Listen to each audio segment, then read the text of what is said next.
Yo, what up? This is Mike Brown, This is Alpha. and this is the art of letting go. Letting go. Letting go. Yeah, man. Sounded good. It's coming. It's coming. we got a guest in here today, Yeah. and we were actually talking about the singing voice before we got on, and he gave me a little encouragement, so I appreciate that, brethren. But go ahead and introduce yourself one time. It's Carolina West here with the brothers, man. In the smooth hour, chilling, feeling good. How you brothers doing today? We're doing good, man. Tell them what you do. I do a little bit of everything, man. I just wake up and see what serves me that day. I try it out.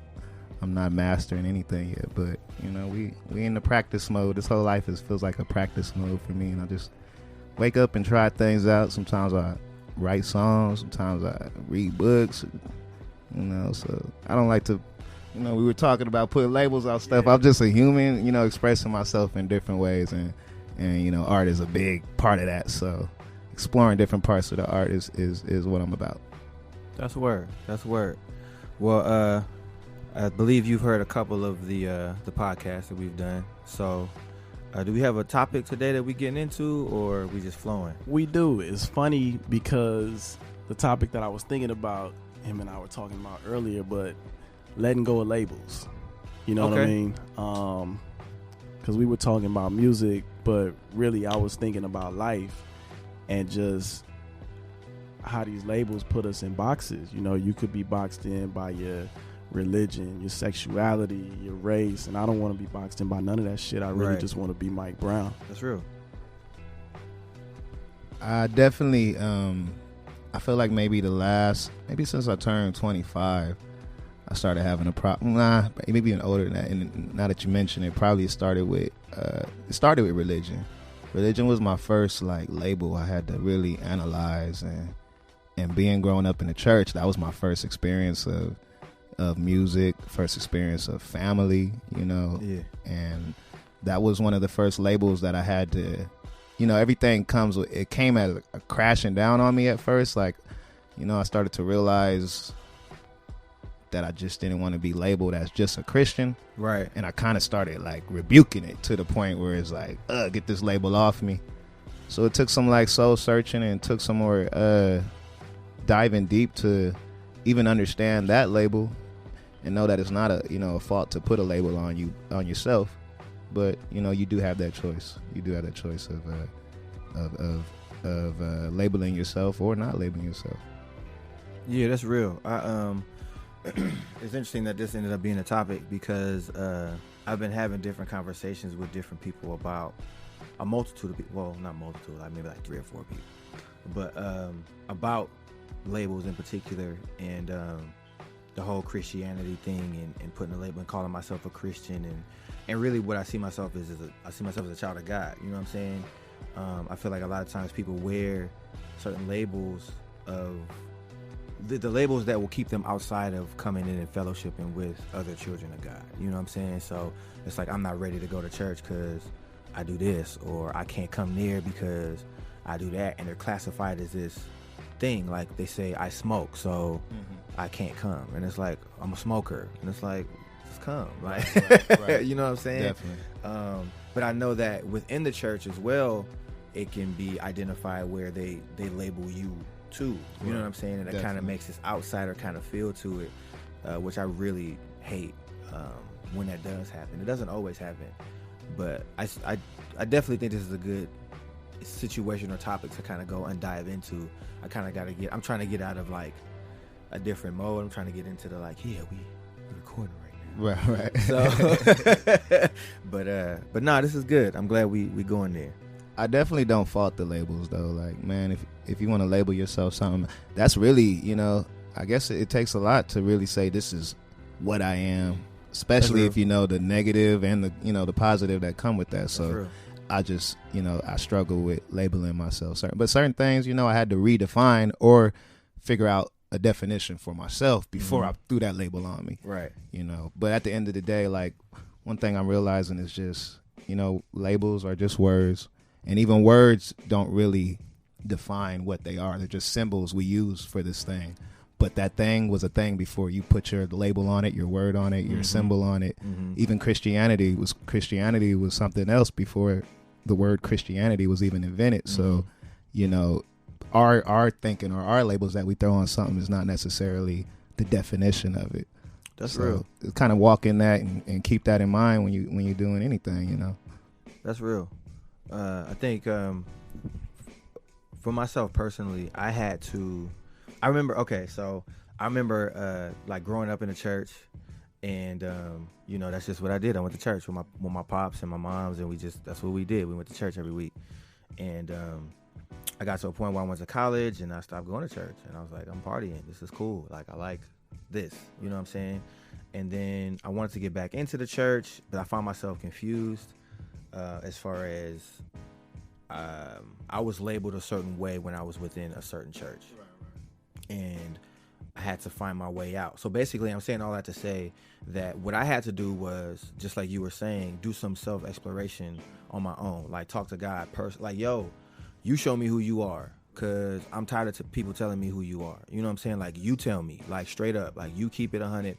You say, asking, you shall receive. You know, seeking, you shall find. So I'm like, all right, I'm asking, I'm seeking, and like, tell me what it is. And that really helped me out when it came to my faith and who I am and how I identify as a child of God or a Christian or whatever. And that's not the only label. That's the label I'm just happening to talk about right now. But yeah, it's just interesting to me. I think that, like, to go back to what you were saying, just identifying things for yourself. Don't just listen to somebody because they said it and let that be your end all be all. Like, really explore whatever it is for yourself. Ask questions, you know what I'm saying? Like, get more knowledge about whatever it is, and then make an educated decision about it instead of just like, nah, that ain't right. You know what I'm saying? But he's gonna speak.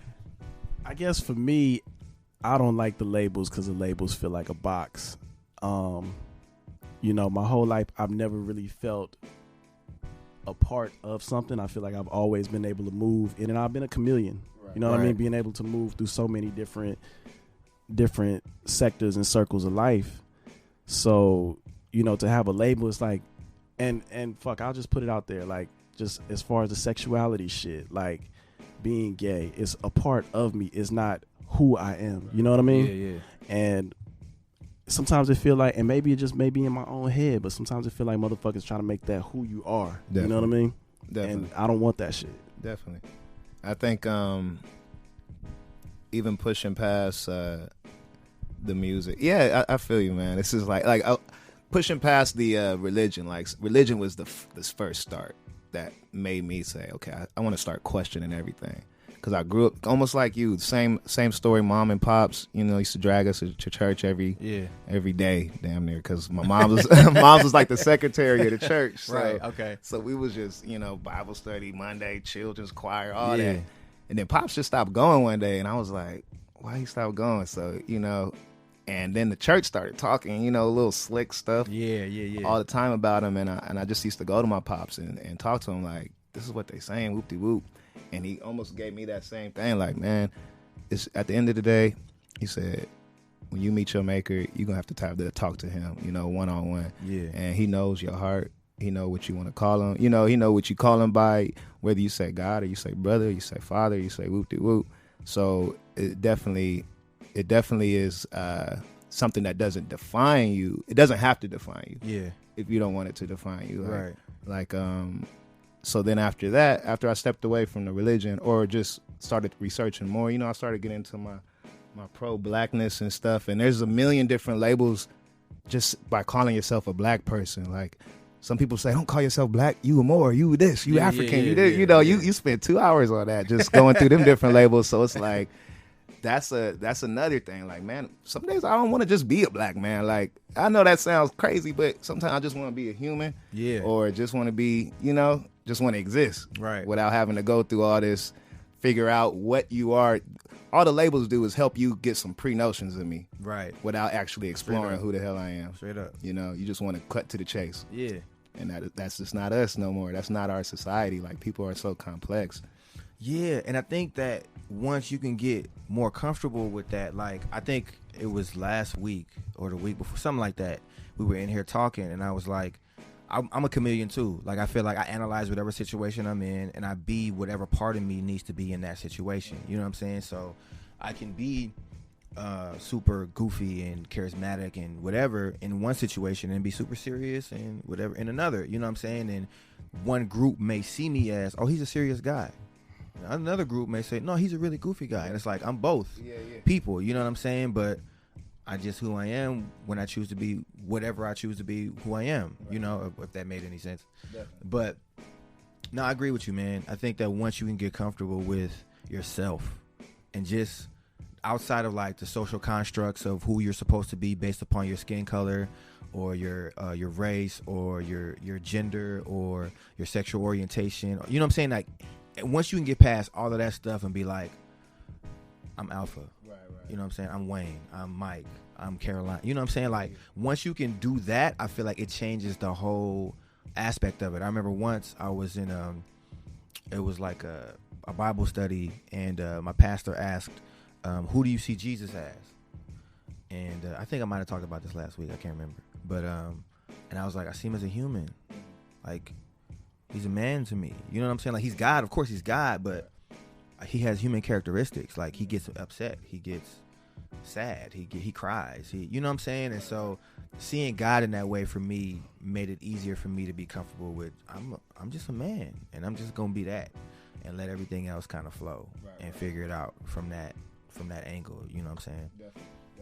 And that's where I feel that too. Like I said, like you said, learning them, and I had to learn them through experience, going through, like you said, being black, being this, being that, and really just, like you said, just want to exist. And that's what I've been doing lately. Like, I haven't been letting nothing hold me back, and you know, just being able to have conversations like this, being able to talk and be open and express shit like this, like, that's what helps me grow, and that's what helps me feel good. And it's like, we just sitting there just having this conversation. You know what I mean? The labels can definitely limit yourself too. You know, like you say, it definitely puts you in the box, and you won't realize it until you step outside that label.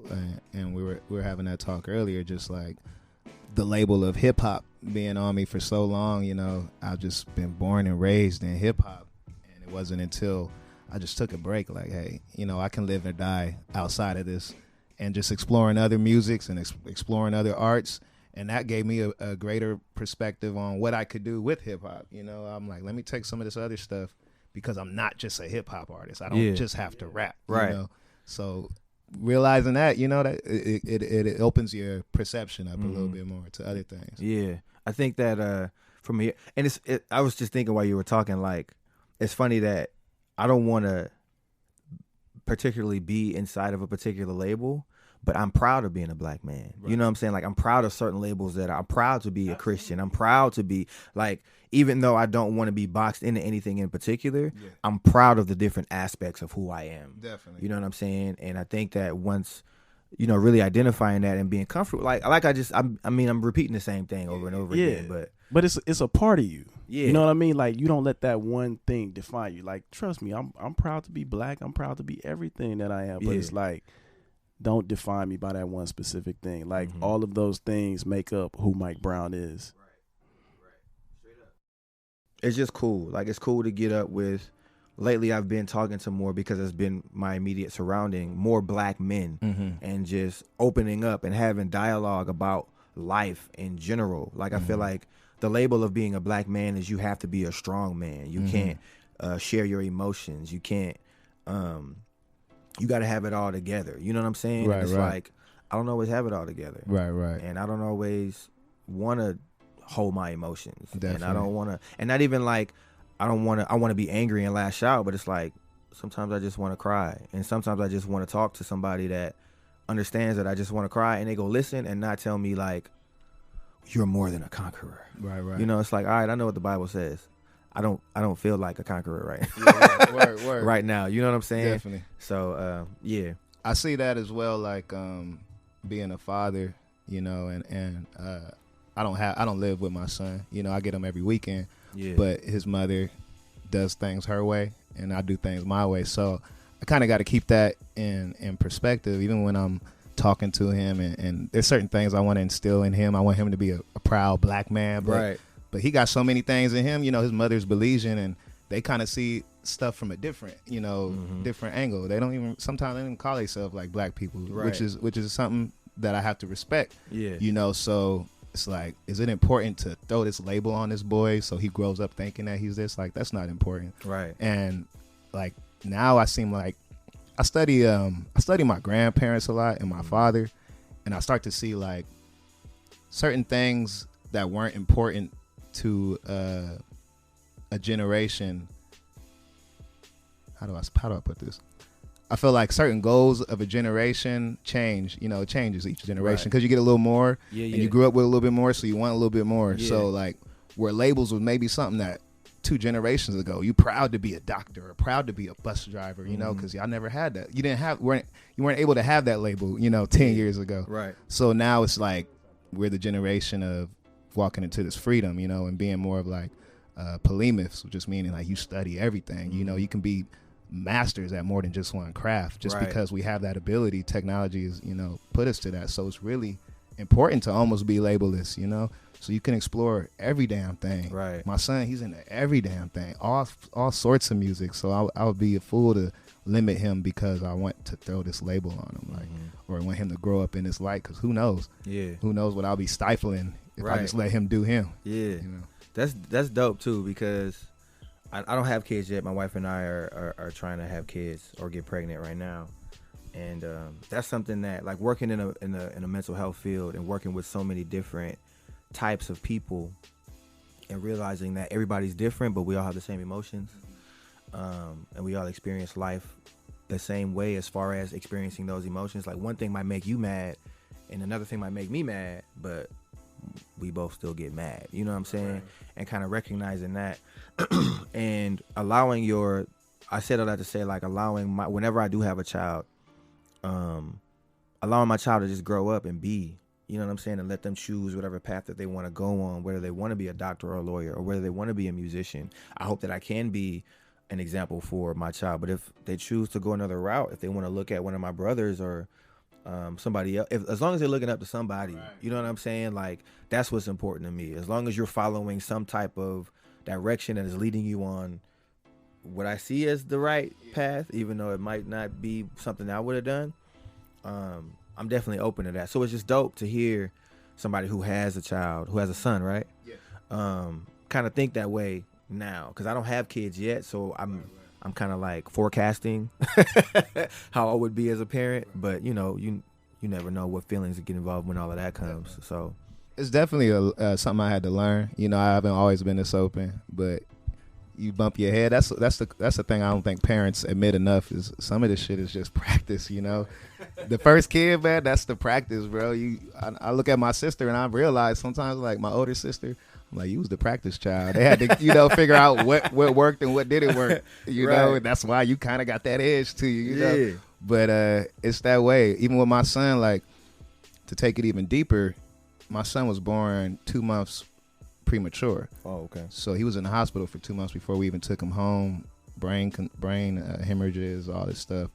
So when he got out, they always have to monitor to make sure, you know, he's not on the spectrum or this or that. And it's just like every stage of his life, they've been trying to throw some type of label on him. Mm-hmm. And I kind of grew up in that era of, you know, Ritalin and all that shit. Cause my mom pulled me out of school in 3rd grade. Okay. She was like, cause they was just trying to put labels on me. You know, your son's hyperactive. He need Ritalin. He this. He ADD, ADHD. You know, all them damn labels they made up.